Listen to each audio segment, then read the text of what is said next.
సత్యనారాయణ. ఈ సమారోహ రోజున నాకు ఈ మాట్లాడే అవకాశం దొరికినందుకు నాకు చాలా సంతోషంగా ఉంది. ఈ దివ్యమైన విష్ణు సహస్రనామ పారాయణం మనకు దయతో ప్రసాదించిన మన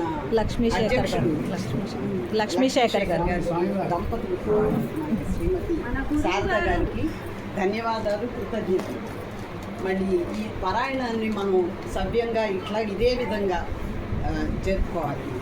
తర్వాత ఈ పారాయణాన్ని ఒక ప్రణాళిక ప్రకారం, ఒక ఇండెక్స్ ప్రకారం మనం సులభంగా చేసుకోవడానికి అవకాశం ఇచ్చారు. ఎవరు? మనం వినోదమ్మ గారు, దేవేంద్రయ్య గారు దంపతులు. వాళ్ళు పుస్తకాలు మనకి ఇచ్చారు. అందరికీ పుస్తకాలు అందినాయి. ఆ పుస్తకాల వల్ల మనం ఈజీగా పారాయణం చేసుకోగలుగుతున్నాం. వారికి మనం ధన్యవాదాలు చెప్పాలి. ఈరోజు వాళ్ళని మనం గుర్తుపెట్టుకుని వాళ్ళని అభినందించాలి. సమారోహం అందరూ ఎవరైనా సరే అభినందించాలి. తర్వాత వాళ్ళకి కృతజ్ఞతలు. వాళ్ళకు ఈ పారాయణం యొక్క విశిష్టతను మనకు అందించారు మన లక్ష్మీశేఖర్ గారు.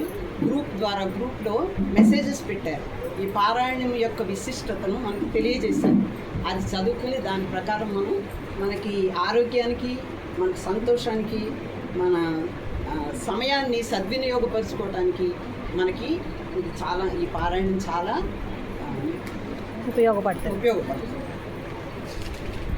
తర్వాత ఈ పారాయణం రోజు ఎవరైనా ఒకళ్ళు సత్సంగం అంటే వాళ్ళకు తోచిన మంచి విషయాన్ని ఇక్కడ నిలబడి చెప్తే మనకందరికీ ఒక్క 5 నిమిషాలు పారాయణం అయిపోయిన తర్వాత 5 నిమిషాలు, 2 నిమిషాలు, 3 నిమిషాలు, ఎంత పడితే అంత 5 నిమిషాల లోపు వాళ్ళ సత్సంగంలో మనకి మంచి విషయాన్ని, ఏదైనా ఒక విషయాన్ని మనకి చెప్తే అందరికీ తెలుస్తుంది. మనం ఒకరికొకరు ఎలా ప్రవర్తించాలి, మనం వాళ్ళ ఇంకొకరి నుంచి మనం మంచిని నేర్చుకుంటాం. ఎలా మాట్లాడాలి, ఎలా ప్రవర్తించాలి, ఎవరు